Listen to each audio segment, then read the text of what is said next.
Good morning. They say that talk of money draws a good crowd, so thank you for committing your time here this morning. I won't deal with the acknowledgements because that's a double up in respect of Nathan's speech, but let me then go to where we're at.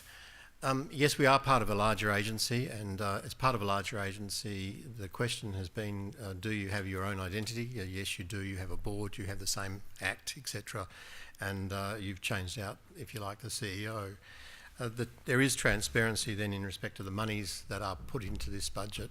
What we would hope, and what we certainly would strive for, is that you get a different level of coordination across the government sector. You get some level of coordination also in respect of overseas offices in international education space and in the sort of project space, and that's something for us to sort of actually work towards. But in terms of losing identity, no. In terms of actually losing any money, I think you'll find from the numbers that the money has actually increased. For some of you, let me make sort of two apologies. Firstly, I'll have to duck off straight after the speech because I'm in the throes of estimates hearings, and so apologies if you see me sort of taking off. Secondly, this is my third speech as CEO of Tourism WA. The second speech was down Albany recently. Some of you came up to me after the speech and sort of said, yeah, that's the second one I've heard. I see some of you appearing today, so unfortunately you're up for the third speech. And unfortunately you'll see some similarities in the speech. Let me then turn to the budget. Let me turn firstly to the bad news because you can't avoid the bad news, and some of you might have seen this in the papers or seen this in budget briefings. Essentially, economic growth last financial year was 0.25%. That's off the back of, in 2012-13, when it peaked at 8%. So clearly there has been a decline. More relevantly, in terms of government revenue, obviously it's due to a change in the mining cycle, but it's also due to a reduction in GST payments. So for 17-18, WA gets less than $2 billion. A decade ago it was more than double that, and the figure is sitting at 34.4%, or a $4.4 billion subsidy to other states. Government spending continues to outgrow revenue. In the last 4 years, spending was up 4.2 billion, while revenue was less than 1 billion. So the imbalance is evident and has to be sort of changed. The budget operating deficit is $4.2 billion, and increased borrowings leave us with a net debt at $35 billion. That's the bad news. The good news is that on most of the indicators there is measures of improvement occurring. So the WA economy is forecast to grow by 3% in 17-18 and continue to grow at a similar level for the following years. Unemployment rate appears to have peaked, and the underemployment figure is coming down. So recently you would have seen in the newspaper there's been a creation of about 20,000 new jobs, and that must be seen to be good news and an indicator of at least a degree of improving health. And there's said to be a return to surplus in 2020-21. The figures for the budget are as expressed here, and Nathan has already indicated that the increase for this year is 7.5 million. What the budget figures don't tell you, because they're just raw numbers, is a few things. We do have an increased flexibility in the way we deal with the money, which is very useful. And in terms of, off the back of a difficult budget situation, we do have a situation where this is actually an increased number, and that shouldn't be underestimated. In addition to that, I reiterate the comment that Nathan made at the end of his speech, and that is, across government, if you like, the tourism portfolio is not alone. It's seen to be one of the industries as a job creator, and so it's not just a question of does Tourism WA see it that way, it's a question of government sees it that way, Premier sees it that way, Minister sees it that way, and that's a conversation that I have across agencies, and it should be put into that context. If you look at the budget slide, what it shows is a continuing steady level of funding, which Nathan has indicated, and it shows you some tapering in the forward estimates in respect of destination development. The reason for that is these programs are attached to royalties for regions, so the Caravan and Camping Action Plan, excuse me, the Regional Visitor Centre grants and the Aboriginal Tourism Development Program, or the federal funding program for Tourism Demand Driver Infrastructure Program, all have tapered. The opportunities for this financial year, and if you did hear the Albany speech, I think I made on several occasions the point that the issue for us is to in fact maximise the dollars that we have and stretch those dollars as far as we can, so that we do create the jobs and do create the flow of investment into the industry, or the spend in the industry. Let me go to a few details then of 17-18, and Louise will go into the actual marketing campaigns. Let me concentrate on two things. Firstly, the New Perth Stadium, and also the London flight for Qantas. Both of these have, I think, significant benefits to tourism in this state. I'll do it in reverse. Let me go to the London flight first. Since Qantas floated the idea of direct flights between London and Perth 2 years ago, people have talked about the potential for tourism, and there is great potential as a stopover hub for people travelling from Europe to Australia and Australians travelling to Europe. Qantas will waive the fees for Perth stopovers for inbound and Australian passengers with conditions, and will offer low fares for people wanting to travel to Exmouth and Broome. The free stopover is attractive and will be a way of creating a measure of activity further afield within Western Australia. There has been a marketing deal signed with Qantas in February, specifically to promote Perth as a stopover point for Australian international passengers and to encourage travel into regional Western Australia. And that marketing deal is in action as we speak. There's a great deal of work happening also under the deal in both the UK and the East Coast, and Louise can talk about that. With the Perth Stadium, I hope people have been able to see the interior as well as the exterior. By any sense, it is a wonderful facility, and certainly got high praise recently in some Sydney press. I wouldn't wish to underestimate both in terms of having on a facility, the actual difficulty then of maximising that facility. And Tourism WA's job is twofold. It's to help fill the stadium with events and also to target AFL fans and convince them to come, and not just for a match, but also to have an extended stay in Western Australia.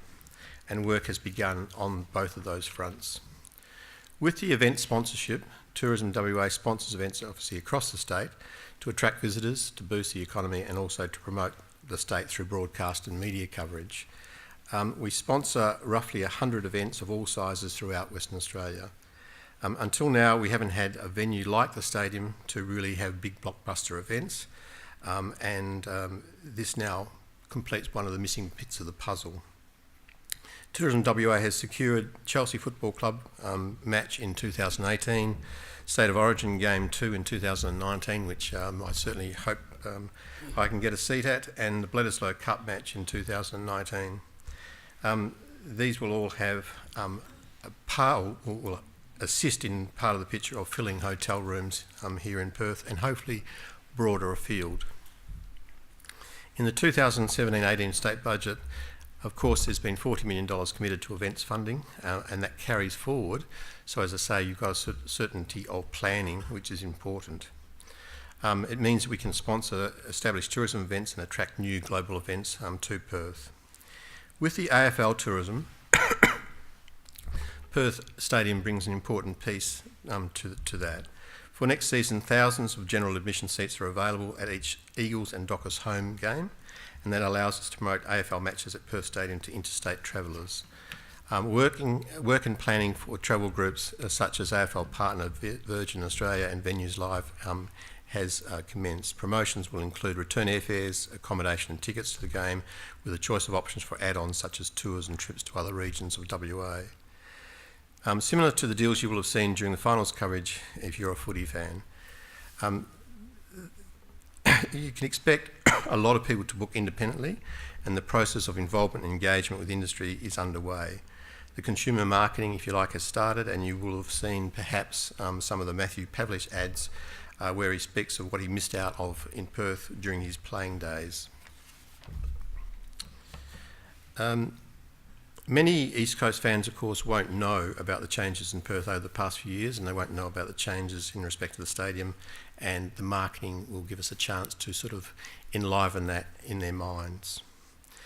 Let me then conclude. If you want to keep up to date with anything that we're doing, please head to Facebook, head to our site.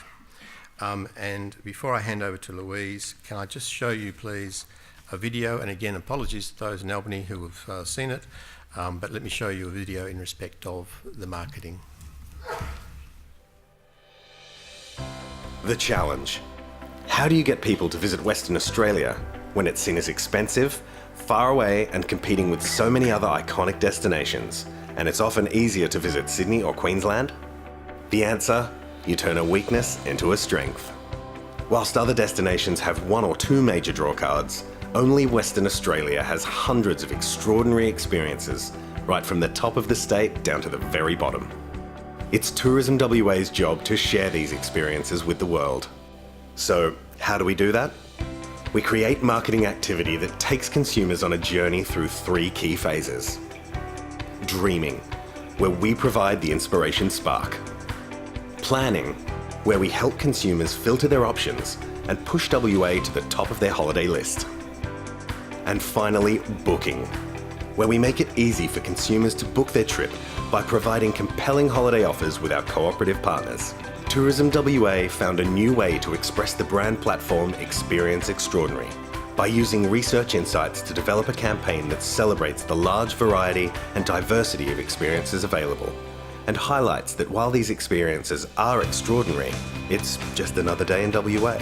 Tourism WA launched the campaign with 8 films, showcasing some of the best of what WA has to offer. These films kickstart the dreaming phase activity, igniting holiday inspiration with a range of incredible experiences available. We also introduced a social media hashtag, which asked WA locals to share their Just Another Day in WA experiences with the world. 7 more films were produced in late 2016, focusing on the Coral Coast and the Northwest.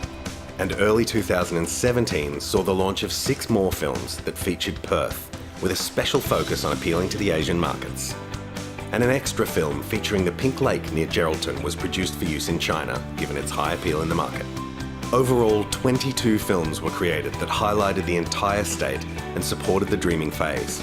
They've been broadcast across a range of global marketing activities, including paid traditional and digital media, a broad range of co-op partnerships, both domestic and international, as well as events, PR, and Tourism WA's social platforms and websites. The campaign is supported by a dedicated website and a range of photography used for global digital and social media activity in the planning phase, providing users with more tailored communications to encourage travel planning activities. Since the start of 2017, the campaign assets have been used in a number of creative ways. A great example being the Visiting Friends and Relatives, or VFR campaign. This campaign saw new creative messaging worked into our existing videos, which encouraged key international markets to visit loved ones living in WA. They were then retargeted with co-op offers that encouraged them to book a trip to WA. Across all marketing activity, consumers are taken through the customer journey, from dreaming to planning through to booking. Domestically, we've driven strong ROI through 30 partner campaigns. These cooperative campaigns provide a compelling holiday offer and give consumers a direct pathway to booking. In the past 12 months, these campaigns have delivered 121,000 domestic visitors, resulting in a $78 million economic impact for the state. And this is just the beginning. With the campaign platform being used across all markets, it's proving itself to be a great base for plenty more opportunities to come. Because a memorable and effective tourism campaign is just another day in WA. So, thank you again for being in attendance this morning. You'll have to excuse me while I duck off to Parliament, and let me please invite Louise Scott to the stage. Thank you.